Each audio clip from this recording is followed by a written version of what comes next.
अफगानिस्तान से बड़ी खबर आई है, जहां तालिबान के तर्जुमान ज़बीहुल्लाह मुजाहिद ने कहा है कि पाकिस्तान या किसी मुल्क के खिलाफ अफगानिस्तान से कार्रवाई की इजाज़त नहीं होगी। अब देखते हैं कि तालिबान किस हद तक इस बात की पासदारी भी करेंगे कि टीटीपी और रॉ अफगानिस्तान से पाकिस्तान के खिलाफ कोई कार्रवाई ना करे। अच्छा, अफगान तालिबान के तर्जुमान ज़बीहुल्लाह मुजाहिद ने यह भी कहा है कि जी पंजशेर का मसला बातचीत से हल होगा, जंग की नौबत नहीं आएगी। और तालिबान तर्जुमान ये कहते हैं कि जी हुकूमत बनाने के लिए मुशावरती अमल जारी है। हालिया दिनों में अफगानिस्तान में तशद्दुद और कत्ल का कोई वाक़या नहीं हुआ है और भारत को मसला है तो चाहेंगे कि मसला सिफारती तरीके पर हल किया जाए। उम्मीद है कि दीगर ममालिक भी ऐसा ही करेंगे। अच्छा, उन्होंने मुतालिबा भी किया है कि हम चाहते हैं कि अक़वाम मुत्तहिदा हमारी मदद करे, ऐसी मदद चाहते हैं जो गैर मशरूत हो। और उन्होंने ये भी कहा है कि जी मरकज़ी बैंक के गवर्नर की तैनाती कर दी गई है, तालीमी इदारों ने काम शुरू कर दिया है और नई हुकूमत मगरबी जमहूरियत की तर्ज पर नहीं होगी। और उन्होंने तमाम अफगानों को तहफ़्फ़ुज़ का यकीन भी दिलाया है।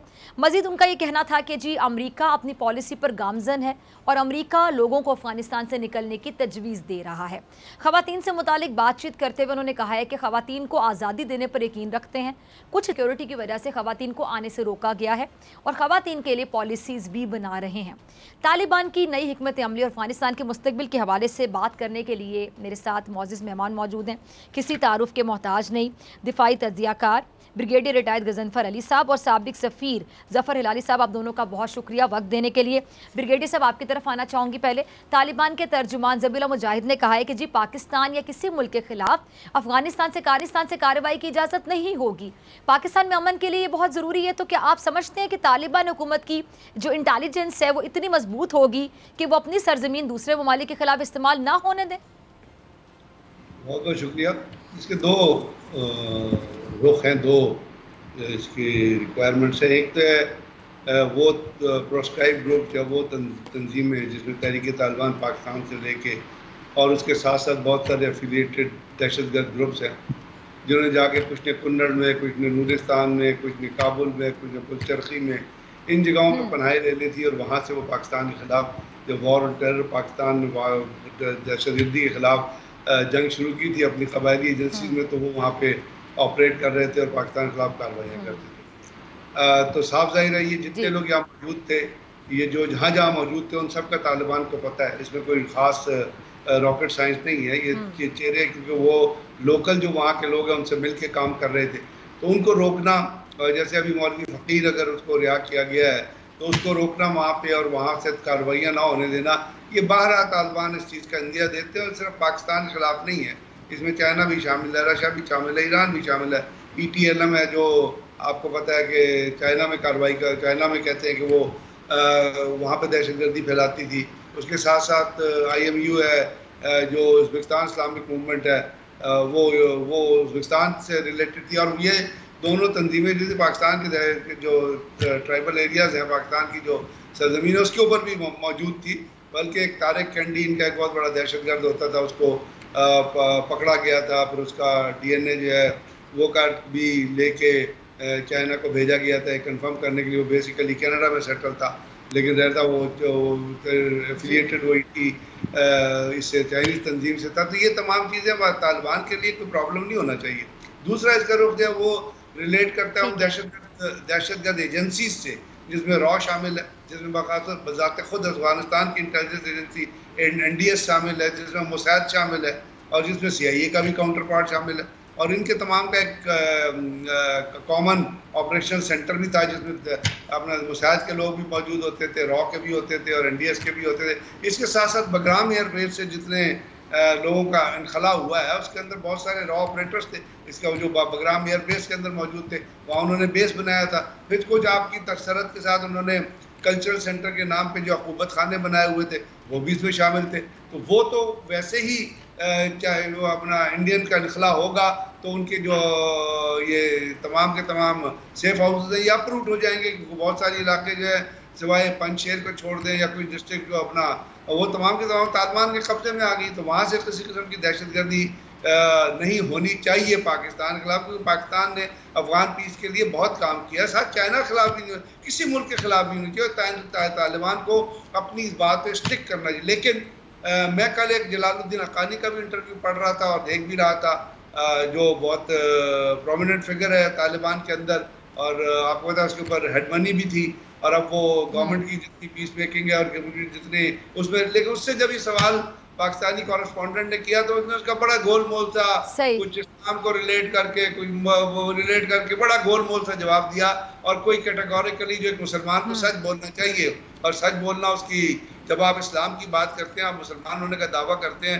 इस्लाम का दावा करते हैं, तो आपको सच्ची अक्रॉस द टेबल बात करनी चाहिए ना, बजाय इसके कि आप चीज़ों को रिंग रोल करें, इधर से कोई इस्लाम का एंगल ले आए, कोई इंसानियत का एंगल ले आए, कुछ और ले आए। तो उसने उसका बड़ा गोलमोल सा जवाब दिया, बल्कि एक मैं कहूँगा एक बहुत ही कंफ्यूज सा जवाब दिया जो उनको सूट नहीं करता। अगर वो ये कहते हैं कि हमने इस्लामी मुल्कत बनानी है और शरिया ला लेके आना है, तो हर चीज़ में फिर सच बोलें और सच बताएं कि पाकिस्तान के अंदर अगर दहशतगर्दी, ठीक है ब्रिगेड साहब, मैं आपकी तरफ आती हूँ, ठीक है, आपकी इजाज़त से मैं ज़रा जफ़र हिलाली साहब को भी शामिल गुफ्तगू कर लूँ। मंशेर का मामला ज़रा वहाँ पर आ जाते हैं जफ़र साहब। उनके हवाले से जो तालिबान तर्जुमान है, उन्होंने आज क्लियरली ये बोला है कि जी उनको 80% यकीन हो चुका है कि ये जो इलाका है यहाँ पे मामलात मुज़ाकरात से हल हो जाएंगे। आप समझते हैं मुज़ाकरात कामयाब हो जाएंगे? क्योंकि वो कहते हैं जंग नहीं होगी, आपको लगता है कि नहीं होगी? देखिए, पहली बात तो ये है कि उन्होंने आज कहा कि 80% उसको उम्मीद है कि मामला मुज़ाकरात से सेटल हो जाएगा। अब हमें ये सोचना चाहिए कि वो जो अहमद मसूद है, अहमद शाह मसूद का जो बेटा है, वो तो दो किस्म के स्टेटमेंट्स देता रहा है ना। वो कह रहा है हम भी चाहते हैं कि पीसफुली मैटर्स को सेटल होना चाहिए, मगर उनको इधर बग़ैर इजाज़त अंदर नहीं आना चाहिए। मुझे नहीं समझ आई है उसका मतलब क्या है कि एक अफ़गानिस्तान में एक इलाक़ा है जिनको वो ये कह रहा है कि तालिबान को उनके इजाज़त के बग़ैर नहीं दखल हो सकते। ये अजीब सा कंडीशन है। बहरहाल वो मेरे ख़्याल में इतना इम्पोर्टेंट नहीं है।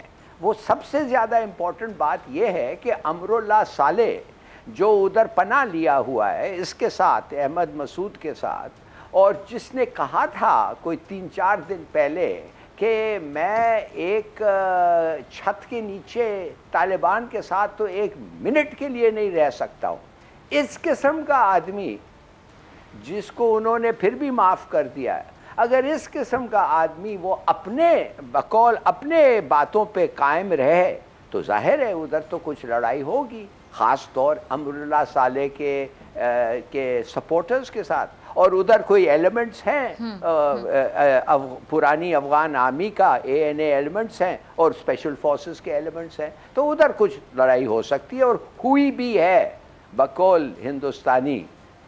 तो मेरे ख्याल में इतना अब ऐसा इतना आसानी से ये नहीं सेटल होगा, मगर आई थिंक कि अगर वो जो स्पोक्समैन ने कहा है 80% इम्कान है तो चलें उसको मानते हैं। ठीक है। अच्छा ब्रिगेड साहब, आपसे भी मैं यही सवाल पूछना चाहूँगी कि वो जो 80% उनको यकीन है कि जी मुज़ाकरात से हल हो जाएगा और जंग नहीं होगी, आपको भी लगता है कि ऐसा हो जाएगा? आपका भी कमेंट चाहूँगी इस पर। असल में अहमद मसूद ने, जैसे जफर साहब ने कहा ना, उसने 2 किस्म के सिग्नल दिए। पहले उसने बड़ा कैटेगोरिकल स्टेटमेंट दी थी कि हम तालिबान के साथ मिलकर काम करेंगे, हम जंग नहीं चाहते।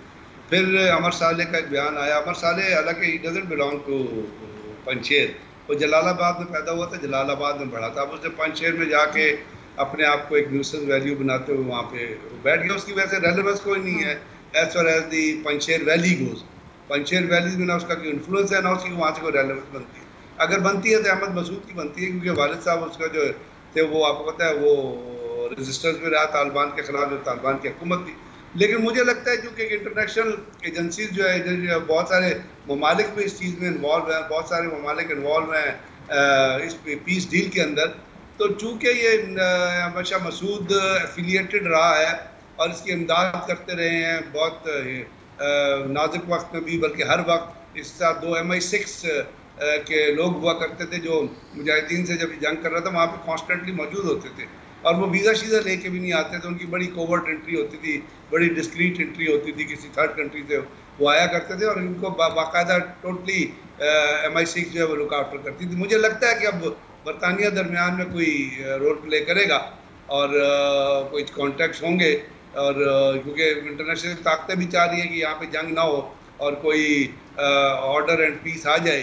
तो जैसे अब आपने खुद भी कहा कि उन्होंने कहा 80% इम्कान है, तो हम यही यकीन करते हैं कि कुछ लोगों की मीडिएशन से, कुछ लोगों की इंटरफेरेंस से, कुछ की दरमियान में सिचुएशन को ठीक करने के हिसाब से ये पॉसिबल होगा कि वहाँ पे अहमद मसूद के दरमियान और तालिबान के दरमियान तो मुज़ाकरात तय हो जाए, क्योंकि अहमद मसूद का बुनियादी पॉइंट जो मैं पढ़ रहा था वो ये था कि वो चाहता ये था कि जो इख्तियारात हैं उसकी डिसेंट्रलाइजेशन की जाए और सारा कुछ जो है वो तालिबान के कंट्रोल में ना, बल्कि उनकी लहरी पंजशेर वैली जो बेसिकली ट्रेडिशनली अहमद शाह मसूद से रिलेटेड रही है, वहाँ पे उनकी भी चीज़ों को और उनके लोगों को भी अकोमोडेट किया जाए। तो तालिबान को भी कुछ ब्रॉड व्यू दिखाना चाहिए और इसका एक्सट्रीमिस्ट नहीं होना चाहिए, अपनी चीज़ों पे स्टिक ऑन नहीं करना चाहिए। जब आपने पॉलिटिकल इंक्लूसिव गवर्नमेंट बनानी है तो बहुत सारे लोगों को उसको शामिल करना है, उनको शामिल करना है, तो उनके पॉइंट ऑफ व्यू को भी शामिल करना है। उम्मीद करते हैं कि चीज़ बेहतर तरीके से सामने आएगी।